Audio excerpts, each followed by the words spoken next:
Riddle me this, what is the one cross-country vehicle that simultaneously is A, the preferred choice of multiple heads of state, B, the conveyance of a major religious leader, and C, has served in 40-plus militaries around the world?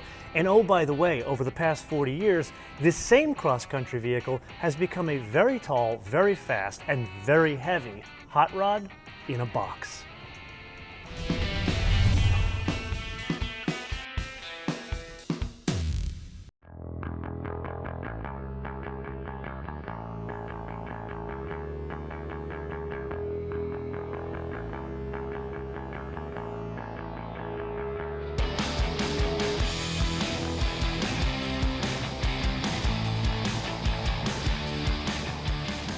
4-liter twin-turbo V8, 577 horsepower, comes in at 6,000 RPM, and 627 pounds of torque. Let me repeat that.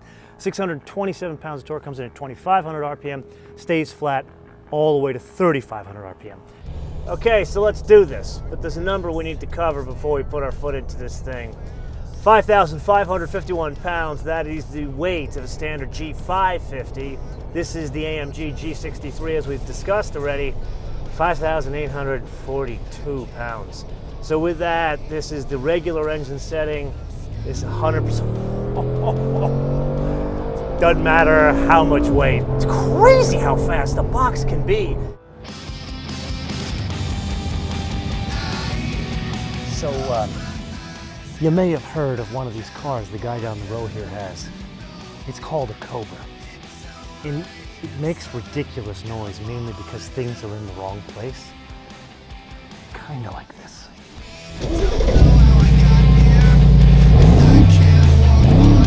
Yes, I geek out a lot about numbers with you guys, and there's one we have yet to cover, which is rather important, and for 3 reasons. Number 1, this is a box. Number 2, it's got almost 600 horsepower. And number 3, it's a box. But to really understand why those things are important, I'm gonna switch back into Sport Plus mode. Dig a little deeper. I just listen to that side exhaust. It's not that it's tuned like other exhausts from Mercedes. It's closer to you, which makes it just, But therein lies the problem. You constantly want to be in Sport Plus and do this. Oh God, that sounds really good.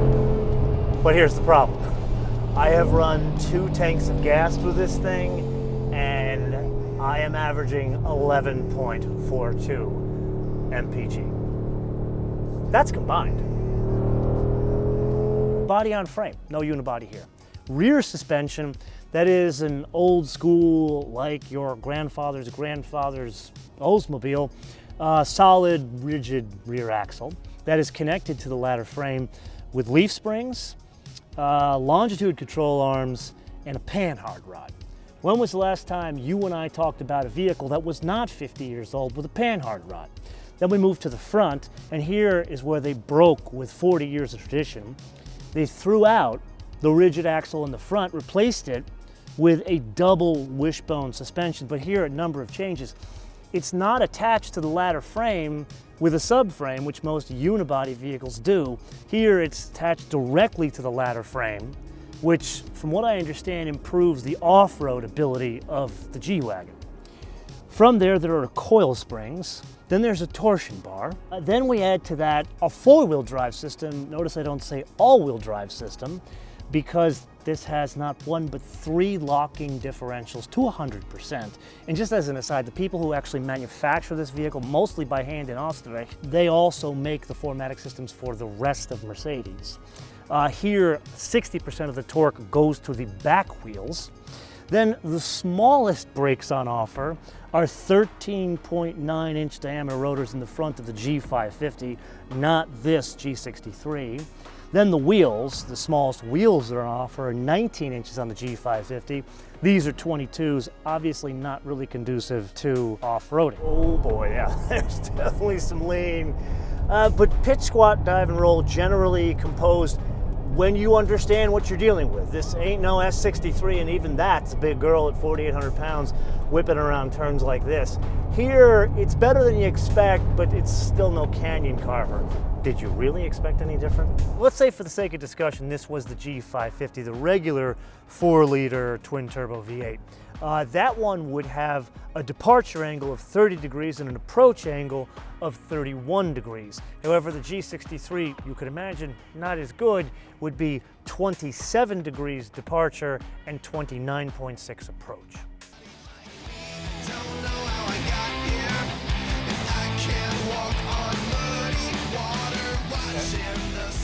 It's like, this is child's play for this thing. But now let's try the other angle, go around here. We don't want to disturb the horses either.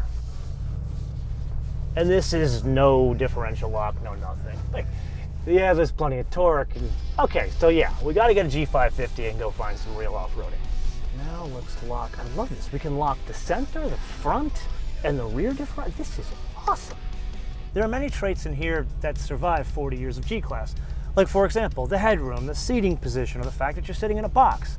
But then there are things that had to change because, after all, this comes from a very fancy car company that's evolved in design as well as color and trim and tactile feel, especially over the past 15 years.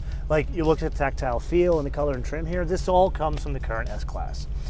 Then the vents, good example of what comes from the current Gen E-Class, and love the pageantry of these vents. Then in the AMG range, this is the specific steering wheel we've seen in, what, 5 cars now. And then here, the HVAC system, some of the control, the app buttons here, as well as the unified controller here. We first saw that in the current Gen S-Class, then it cascaded down to the C-Class, and then up to the E-Class. And then, cool, G-Class trait, not 1, but 3 real old school hard buttons here for not 1, but 3 locking differentials. And then there's the infotainment system, which you know is going to come from the S-Class, which means 12.7-inch screen here with all sorts of apps in there.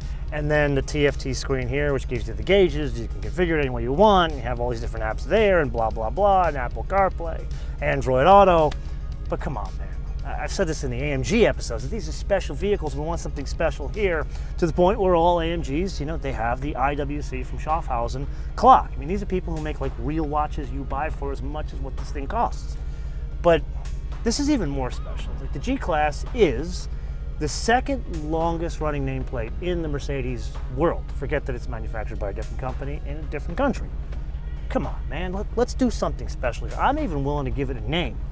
Let's call it like the throwback 280 GE package. Or you know what, we could even call it, put real gauges in there from the 280 GE way back in the day, and we'll call it the Amish package. Yes, it has Apple CarPlay, and it's still just as annoying as any other Mercedes Benz, hauling behind a Toyota Corolla on a lovely canyon road. Remember when Mercedes were built to an engineering standard, not a price? I would argue there was a dip in the late 90s, early 2000s. It's somewhat reverted back to the engineering standard, but there's still a whole layer of decision making that involves dollars and cents, euros, whatever you want to call it. However, there's one aspect of the company that still is very much an engineering standard. Technically, it's not Mercedes.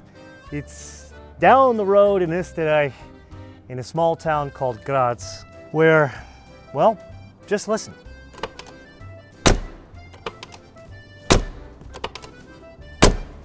It never gets old.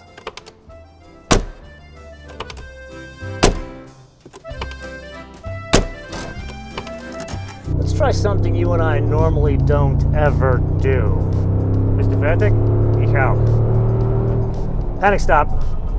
And the reason why we're doing that is the brakes are different on this, the G63, than the G550. So we discussed what the sizes were for the G550 in the tech review part of this episode. Here in the front, they go up to 15.7-inch diameter rotors. I mean, there are still cars that have smaller wheels and tires. That Toyota Corolla Hybrid's got 15-inch wheels all the way around, but then back to this, in the rear, the diameter of rotors is 14.6. Let that roll around in your brain. Having driven performance vehicles, whether they're from Mercedes or BMW or Porsche, I would have expected more fade in a vehicle this size, this weight, and this non-aerodynamic. But wait, there's more suspension travel. In the front is a measly 3.93 inches. In the back is 5.59 inches. As a basis of comparison, just have fun with this, Google the suspension travel of the most basic Polaris side-by-side, and then come back to me. God, what a stunning day. You guys have heard me piss and moan about how much rain we've had for the past 3 months. Well, this is the payback. You'd think we're in Ireland right now, not the canyons of California. With that, let's talk a little bit about steering. I would expect the steering to be not perfect here because it's a shorter wheelbase on a very tall vehicle, which means ride quality ain't going to be great. Remember, the wheelbase of this thing is 5 inches shorter. Wait, about 5 inches shorter than an E-Class or a 5 Series. I share those numbers of non-competing vehicles with you to give an understanding of why I would expect the steering in this to be twitchy. Short plus very tall vehicle with a lot of weight, you're not going to have the most dynamic steering, and here, that is not an issue. If you've ever had the opportunity to drive, or more importantly, ride in a G-Class, you know these things are not the last frontier of space. Well, unless you're the Russian president, then he gets his own derivation of a G-Class that has all the space in the world. But for the pedestrian examples, well, the wheelbase in Gen 1, which was around 40 years, was 112.2. Now Gen 2 is 113.8, so not a huge difference. Overall length, 189.7. So why is this important to us? Well, most of the changes in terms of dimensions in Gen 2 focus here. There's an extra 5.9 inches of space, which translates to you, or your rugrats, into becoming your own president of Russia. Let's shake things up a bit here, do a rolling start, but to do this effectively, let's go into comfort mode and program the transmission as normal, as the factory would set it up, not AMG settings. And let's dig deep here, going up this hill, and let's see where the shift points are. 1, holding the second gear, okay, there's 2. The point is, this is the 9-speed transmission that we've driven in many other Mercedes. Now in AMGs, it's a speed shift, so the shift points are different and faster. It's that time again for your favorite game of mine, the options game. Today's contestant, the 2019 Mercedes AMG G63 for a suggested retail price of $140,500. To that, we add Polar White, no charge. To that, we add the Designo Espresso Brown Black exclusive Napa leather interior, also no charge. We continue the no charge theme with natural grain walnut wood trim. Feeling down. Very excited about that. Then we move on to the AMG silver painted brake calipers. No charge. Man, this is a good round today. 12.3-inch widescreen instrument cluster, the thing we don't like. They charge you for that. Wait a minute. They charge you $850 for the infotainment screen we don't want. How about you? I'll tell you what. I'll keep the $850, give me real gauges, and we'll call it a deal. Then we move on to the 22-inch wheels, which look really cool. Wow, they better look cool for $4,450. Then the AMG Performance steering wheel in Napa leather, no charge. Things are getting better. Then the exclusive interior package. Now, actually, I didn't share this with you. This was a change in the the second generation of the G-Class, in that there are 2 different interior options on offer. There's a regular one, which is kind of fancy, and there's this one, which is really fancy, the diamond stitch, the 2-tone, the brown and the black interior, and then there's like a faux suede headliner, $7,200. And then we've seen the AMG night package before, like all this black trim, that kind of stuff. That's, wow, $1,800. Destination and handling for $995 for a total retail price of $164,295. Now, I don't normally do this, but I am going to give you a glimpse of a future round of the options game, which is with these people. It's the next car we get from them, which is the newfangled GLE, their mid-size crossover. I've already seen the mun running for that car, and you're going to need to pack a lunch. Actually, pack a lunch, a dinner, and bring a mattress, because, oh my God, I've never seen a car so well equipped. This is one of these cars in one of these episodes where we're going to have to talk a little history, because this is special. And it's quite an interesting and unique story. It starts back in 1972 when the then Shah of Iran, who supposedly was a shareholder in Mercedes, I don't know if this is like an old wives' tale, he was like, hey man, we should make a military vehicle. And so they took 7 years to develop this, and they developed it alongside of what was then Steyr Daimler Puch, which is, or was, an Austrian company. That has now become Magna Steyr, which is a Canadian company, but they still do manufacturing for, obviously, these. They make the BMW 5 Series, they make some Porsches, but back to the Geländenwagen. This came out in 1979, and they had 4 different engines that ranged from 72 horsepower up to 156 horsepower.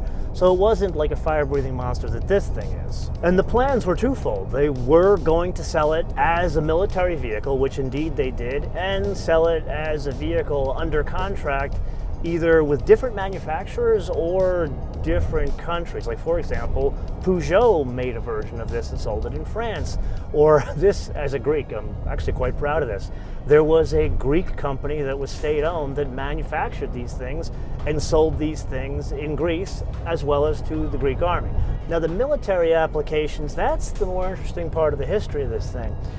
40 different countries either have had or have these things in their livery for military use. First country that adopted the G Wagon in military application was Argentina, and you would think it's mainly European countries. Turns out all over the world, including the US. And I think this had something to do with when Chrysler and Daimler merged and created Daimler Chrysler, because that was exactly the time that the US Marine Corps came up with their interim attack vehicle, which is a derivation of this thing. You look at it, clearly it's a G Wagon that has like guns and crap on the back. But then there was another derivation of the Geländenwagen that had nothing to do with breaking things and killing people, exactly the opposite. And it probably, aside from the one the Russian president uses, it's probably the most famous one of them all, came in 1980, and that was the Pope Mobile. And it did do Pope duties. It went all over the world. But then, I don't know if Mercedes, they repoed it or bought it back and made a donation, but now it's in the Mercedes Museum in Stuttgart. And here we are 40 years later, it's still manufactured in the same place near Graz in Österreich. There is a mountain, Schöckel. And if you look at the door jamb of any G-Wagon, there's like a tested in Schöckel sign, like badge they put there.